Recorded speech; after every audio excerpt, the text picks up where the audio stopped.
2018 के पहले कर्जमाफी ने एक मास्टर स्ट्रोक कांग्रेस के लिए यह साबित हुआ और कांग्रेस का वनवास भी खत्म हो गया था। लेकिन क्या नया वचन पत्र कांग्रेस को दोबारा सत्ता दिलाएगा? क्योंकि कांग्रेस ने 28 सीटों के लिए अलग अलग मैनिफेस्टो तैयार किया है, जिसमें सबसे बड़ा वादा है कि सरकार आने पर कांग्रेस कोरोना को राजकीय आपदा घोषित करेगी। कोरोना से मौत होने पर परिवार वालों को संविदा की नौकरी के साथ ही आर्थिक मदद भी दी जाएगी।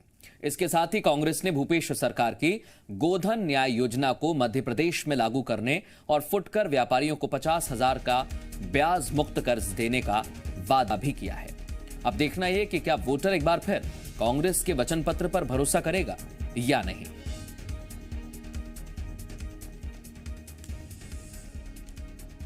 कांग्रेस उपचुनाव में हर विधानसभा सीट के लिए अब नया वचन पत्र बना रही है। हर विधानसभा सीट के लिए अलग वचन पत्र, जैसे आगर का वचन पत्र मेरे पास में है और प्रदेश कांग्रेस दफ्तर में आप ये देख सकते हैं अलग अलग विधानसभा क्षेत्रों के अलग अलग वचन पत्र मौजूद हैं। यानी अब मध्य प्रदेश भर का एक वचन पत्र नहीं होगा, लेकिन हर विधानसभा क्षेत्र के लिए अलग अलग वचन पत्र ज़रूर लिखे गए हैं। और अब सुनिए इस वचन पत्र की अहम बात। इसमें अलग अलग तरह के वायदे किए गए हैं। मसलन कृषि ऋण एक बार फिर से शुरू किया जाएगा, बिजली सस्ती होगी, शासकीय कर्मचारियों को रियायतें दी जाएगी, गौशालाएं बनाई जाएगी, बहुत सारी चीज़ें। लेकिन सबसे अहम बात मैं आपको बता रहा हूं कि मध्य प्रदेश के उपचुनाव में अब कोरोना भी आ गया है। यहाँ पर अगर आप ये इस पॉइंट पर गौर करेंगे तो इसमें लिखा हुआ है कि कोरोना संक्रमण को राजकीय आपदा घोषित करेंगे। मृत्यु होने पर, कोरोना से मृत्यु होने पर परिवार को एक सहायता राशि दी जाएगी और साथ ही साथ मृत्यु होने पर संक्रमण की वजह से अगर मृत्यु होती है तो उस परिवार के एक सदस्य को संविदा नौकरी यानी नौकरी मिलेगी। अगर कोरोना में परिवार में किसी की मृत्यु हो जाती है तो परिवार के एक सदस्य को संविदा नियुक्ति भी दी जाएगी। वचन पत्र में इस तरह का ऐलान किया गया है और अब कांग्रेस ने एक तरह से एक बड़ा दांव खेला है, जिसमें अब नौकरी और कोरोना को एक साथ में जोड़ दिया है। उपचुनाव में अब कोरोना नौकरी भी एक बड़ा मुद्दा बन रहा है। कैमरामैन नंदन विश्वास के साथ संदीप भमरकर, जी मीडिया, भोपाल। वहीं मध्य प्रदेश कांग्रेस ने उपचुनाव को लेकर नया दांव चला है। ग्वालियर चंबल संभाग की 16 सीटों के लिए जारी वचन पत्र में रानी लक्ष्मीबाई और बाबा साहेब अंबेडकर की प्रतिमा लगाने का वचन दिया है। कांग्रेस ने कहा कि 1857 की क्रांति में अंग्रेजों के साथ मिलकर सिंधिया घराने ने महारानी लक्ष्मीबाई के साथ धोखा किया था, जिसके कारण उनकी मौत हुई थी। कांग्रेस ने आरोप लगाया कि रानी लक्ष्मीबाई की समाधि पर जाने से सिंधिया परिवार बचता रहा है और ना ही उनकी शहादत को याद करता है। कांग्रेस ने कहा कि आज भी ग्वालियर चंबल के लोग उनकी शहादत को याद रखते हैं। कांग्रेस सरकार आने पर ग्वालियर क्षेत्र में रानी लक्ष्मीबाई और बाबा साहेब अंबेडकर की प्रतिमा लगाएंगे और उनकी शहादत और वीर गाथाओं को घर घर पहुंचाएंगे। कांग्रेस पर हमला करते हुए बीजेपी ने कहा कि अब अचानक कांग्रेस को रानी लक्ष्मीबाई की याद क्यों आ गई, पहले क्यों नहीं आई।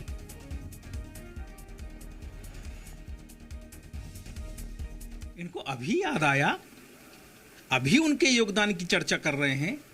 उनकी तो योगदान को लेकर भारतीय जनता पार्टी हो तमाम राष्ट्रभक्त मानते हैं, स्वीकार करते हैं, लेकिन उनका उल्लेख, उनकी चर्चा, उनके प्रति अपनी कृतज्ञता का ज्ञापन कांग्रेस करने में अभी क्यों याद आई, ये बड़ा सवाल है। भारतीय जनता पार्टी कल भी क्रांतिकारियों के साथ में थी, इन योद्धाओं के साथ भी थी, आज भी इन योद्धाओं के साथ है। आगे बढ़ेंगे। उपचुनाव को लेकर मध्य प्रदेश में सियासी सरगर्मी बढ़ गई है। दोनों ही राजनीतिक दलों ने चुनाव प्रचार में पूरी ताकत झोंक दी है। हमारे सहयोगी शैलेंद्र इस वक्त हमारे साथ जुड़ गए हैं। शैलेंद्र, जिस तरीके से चुनाव प्रचार में अब वचन पत्र को लेकर वादे किए गए हैं, क्या ये मास्टर स्ट्रोक कांग्रेस का साबित हो सकता है?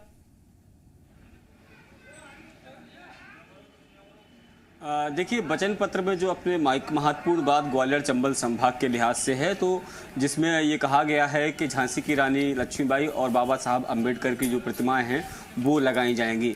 तो इससे एक तीर से दो निशाने करने की कांग्रेस ने कोशिश की है। जिस तरीके से सिंधिया को कांग्रेस अब जो है वो अंग्रेजों के मित्र बताती है और आज़ादी के 1857 की क्रांति में धोखेबाजी का जो आरोप लगाती है। तो रानी लक्ष्मीबाई के बहाने ही सही, लेकिन सिंधिया पर निशाना साधा गया है।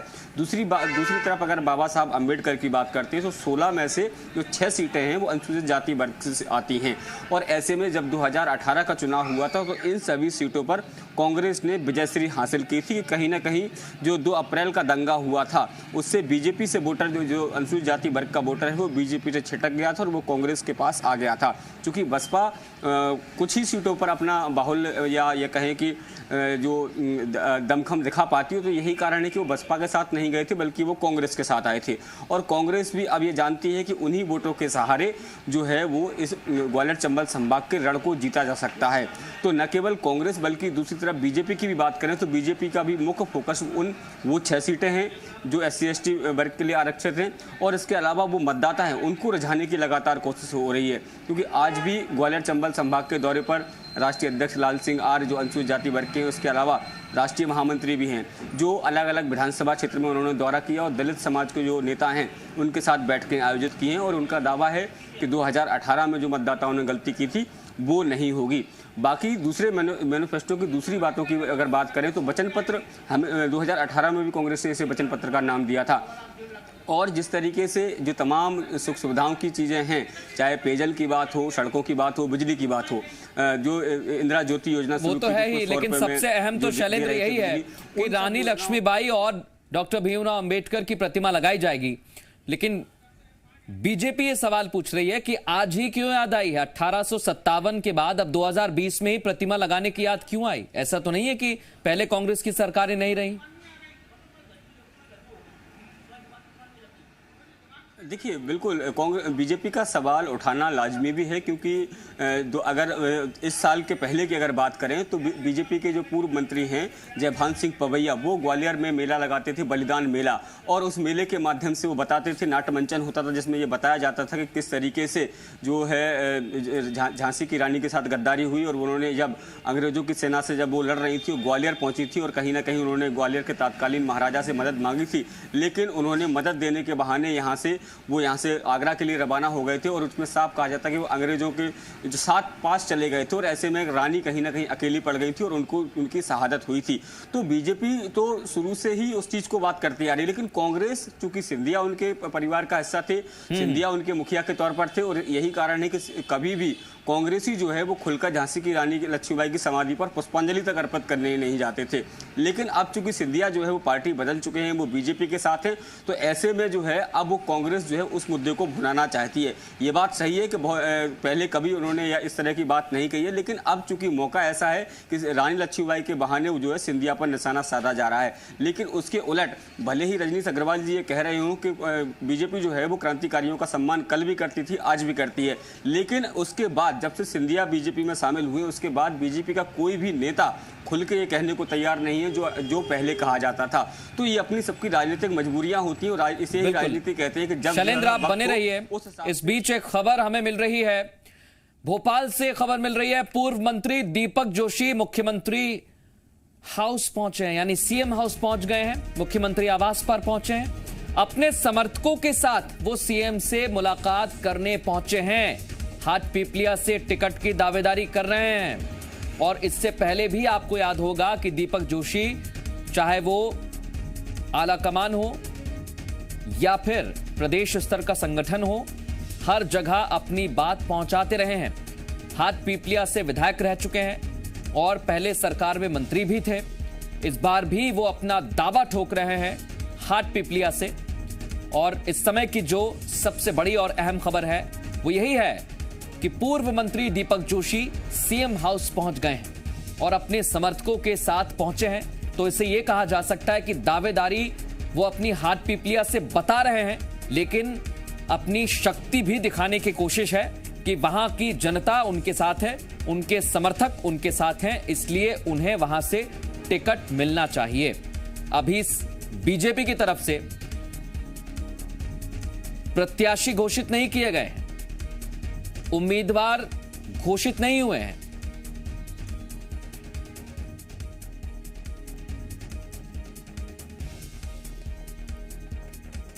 और अभी जो खबर मिल रही है, कल भी यहां से ऐसे ही बगावती सुर उठे थे, सामने आए थे, और अभी जो जानकारी मिल रही है, कांग्रेस से बीजेपी में शामिल हुए मनोज चौधरी हाट पीपलिया से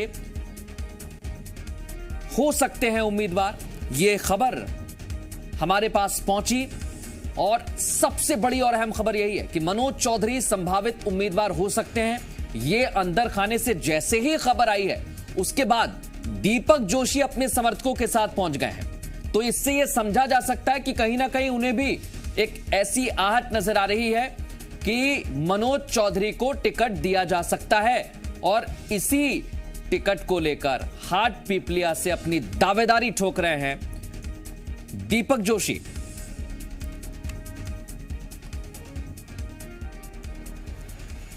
और हमारे सहयोगी विवेक पटैया इस समय हमारे साथ जुड़ गए हैं।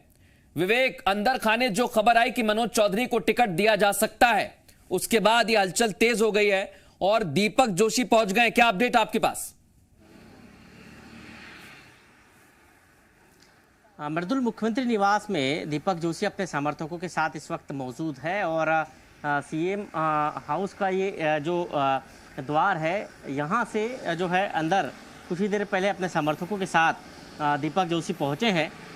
दीपक जोशी को अपने राजनीतिक भविष्य की चिंता है, क्योंकि हाट पिपलिया से वो अक्सर चुनाव लड़ते थे।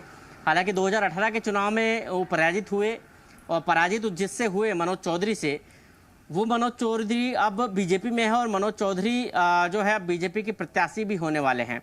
और इसलिए दीपक जोशी को अपने राजनीतिक भविष्य की चिंता है, और इसलिए वो लगातार जो है पिछले कई दिनों से तमाम जो संगठन के नेता है उनसे मुलाकात करके अपनी बात रख चुके हैं। यहाँ तक कि पिछले दिनों जेपी नड्डा से भी मुलाकात की थी, बीजेपी के राष्ट्रीय अध्यक्ष से, और अपनी बात रखी थी। लेकिन कहीं भी कोई उनको ठोर ठिकाना नहीं मिला या कोई एक मजबूत आश्वासन नहीं मिला। अब ऐसी स्थिति में चुनाव की घोषणा के बाद एक बार फिर उनको अपने राजनीतिक भविष्य को लेकर चिंता सताई है, और अपने समर्थकों के साथ वो सीएम हाउस पहुंचे हैं। हो सकता है कि इस बार वो आर पार की बात करने आए हो सकता है इस बार वो दो टूक कहने आए हो कि अब मैं अपना ठोर, अपना ठिकाना तलाश लूं, और इसलिए वो अंतिम बार हो सकता है कि बात करने आए हो, और उसके बाद हो सकता है कोई बड़ा निर्णय वो ले ले, क्या निर्दलीय चुनाव लड़ ले या कांग्रेस में भी जाकर वो चुनाव लड़ ले। ये तमाम संभावनाएं उनके पास है। कांग्रेस के नेताओं से भी उनके लगातार संपर्क बने हुए हैं, ये भी कहा जा रहा है। और ऐसी स्थिति में हो सकता है कि कल वो या परसों जब भी कांग्रेस के नेताओं से उनकी मुलाकात हो सकता है कोई बड़ा निर्णय ले ले, या ये भी हो सकता है कि निर्दलीय चुनाव लड़ने की घोषणा कर दे।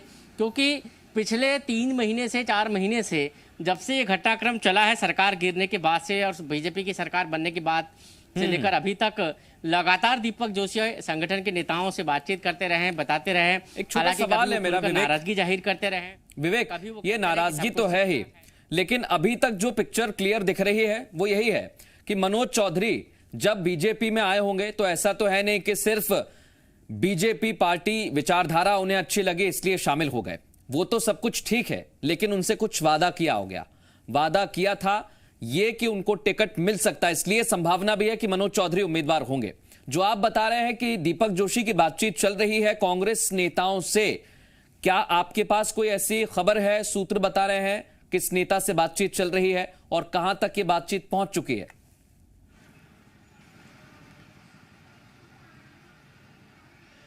संपर्क में लगातार दीपक जोशी ये पिछले कई दिनों से चर्चाएं हैं। सूत्रों के माने तो कांग्रेस के कई नेता ऐसे हैं जो दीपक जोशी से बातचीत कर रहे हैं, ये जानकारी है।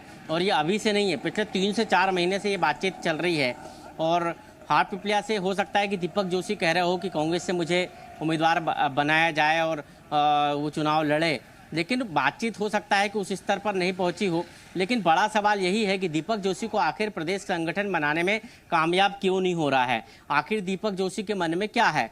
पिछले कई दिनों से वो लगातार जो है कभी दिल्ली कूच करते हैं, कभी भोपाल कूच करते हैं, और अब तो सीएम हाउस में अंतिम बार बातचीत करने आए ऐसा लग रहा है। जिस तरह वो अपनी समर्थकों की फौज लेकर आए हैं, गाड़ियों पर अपने पिता का जो है एक फोटो लगा के लाए हैं। जो गाड़ियाँ यहाँ पर आई है सीएम हाउस में समर्थकों के साथ, उन गाड़ियों पे लगा जो है बाकायदा लिखा हुआ है राजनीति के संत जो है कैलाश जोशी को बीजेपी के तमाम नेता और बीजेपी ही नहीं विपक्ष के नेता भी राजनीति का संत कहते थे, और जितना सम्मान बीजेपी के नेता करते थे उतना ही सम्मान विपक्ष के नेता भी करते थे। ऐसी स्थिति में दीपक जोशी के सामने जो सबसे बड़ी पृष्ठभूमि है वो कैलाश जोशी ही है, और उनकी जो एक बड़ी पहचान है वो कैलाश जोशी ही है। ऐसी स्थिति में दीपक जोशी एक बार फिर, और विवेक आपने शुरू में ही जो बात कही थी ये याद दिलाने लगभग कैलाश जोशी के बिल्कुल लगभग वही क्लियर होती नजर आ रही है, वही साफ हमें नजर आ रही है कि वो अपनी राजनीतिक भविष्य को देखते हुए जमीन तलाश रहे हैं, इसलिए समर्थकों के साथ जुटे हुए हैं। आपसे अपडेट लेंगे। बहुत शुक्रिया विवेक तमाम बातचीत के लिए। शैलेंद्र आपका भी बहुत शुक्रिया। एक